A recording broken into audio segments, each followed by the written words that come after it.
ကိုကြီးရွှေရေဟေးဒါလေးတဲ့မိုင်ပါကိုကြီးရွှေရေဆိုတော့မှရေပါခတ်哦ရေပါခခိုင်းတာမဟုတ်ပါဘူးကိုကြီးရွှေအောက်ထက်လူကြီးကလေကိုကြီးရွှေပြောတယ်တိလားကိုကြီးရွှေရတဲ့အသက်ကြီးလာကမှတဲ့ချောလာတယ်ပေါ့အဲ့လိုမျိုးတွေပြောတာကိုကြီးရွှေကျမအော်ပြုံးအောင်ပြောမိသေးတယ်အကောင့်ထဲမှာ comment ကလေးတွေလိုက်ဖတ်ပြီးတော့လေဟော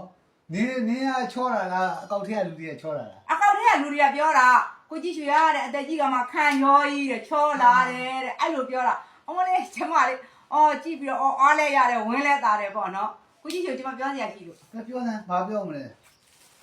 ဟိုကိုကြီးရွှေရမှာဒီအစင်းလေးလှလို့လေ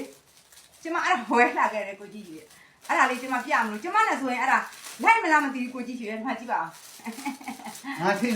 ငါထင်တယ်အတန်လေးချိုချိုလေးနဲ့ပြောတယ်ငါပါလေ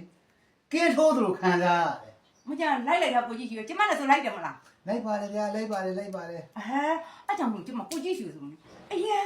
အရန်ကိုလေးစားတာအော်လောကမှာငါယောက်ျားကိုကြီးရွှေလောက်လေးစားစရာကောင်းတယ်လို့မရှိပါလားမမောညဘက်ကြလို့ရှင်လေအော်ယောက်ျားအသက်ရှိပါစေကျမ်းပါပါစေဆိုပြီးကျမညာတိုင်းဥချချပြီးတော့အိတ်တာကိုကြီးရွှေကိုလေကျမလေယောက်ျားရိုးသေးအသက်ရှိ